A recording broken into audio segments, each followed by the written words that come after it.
In this video, we are going to learn more about Bridgetek AI-powered development. In this example, we're going to show you how to prepare a framework project, in this case with a FT4222 USB to SPI.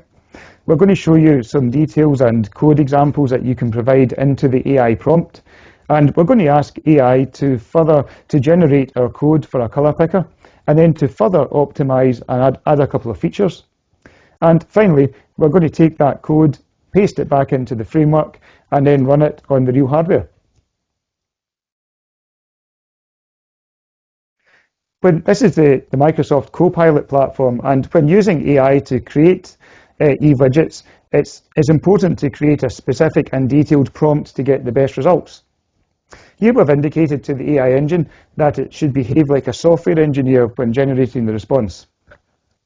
As well as describing the application as a color picker, we give key details such as the EVE device, Bridgetek BT817, the module itself, ME817, the screen resolution, the software platform Visual Studio 22, and the USB to SPI connection. We also describe the color wheel and the indication box. Since this is a type of custom widget that normally requires an image, we specify that the image should be created by the code and then loaded into RAMG. We could instead create an image ourselves as a PNG or RAW format and then ask AI to load it. We also specify that capacitive touch should be used. Since there are multiple EVE libraries online, telling the AI engine specifically which library to use and providing examples helps avoid it generating code using a mixture of different libraries. In this case, we want our new application to drop into an existing framework, although it could also generate a full set of project files. One other suggestion is to provide it with a small framework project, such as our EVE apps or EVE MCU Dev. Here's a small example which I built for our FT4222 USB to SPI interface.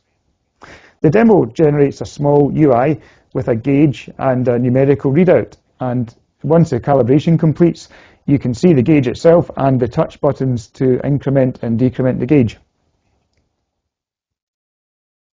And based on this project, which is already running, we can actually add this into the AI engine. As you can see here in the prompt, we've added some of the key files to give it a reference to use. And here we can see the AI as the process of generating the code. We get a summary of its understanding, we get the layout of the application, we get details of the bitmap that we've asked it to create and how it's going to implement touch. And finally, here's the code that it's generated. It also asks if we want enhancements, such as to make it more modular for use in your application. In this case, I asked it to add a heading for BT817 color picker, and it's described the additional command text that we require. So we can now take this code and actually paste it in to replace the earlier application that we had. So as we can see, the code is generated. We have a color transfer function here, along with a generation of the color wheel. It actually generates an image in RAMG and calculates the color wheel itself. And we then also have a function which is generated to read the touch XY and check which color is at that location in RAMG.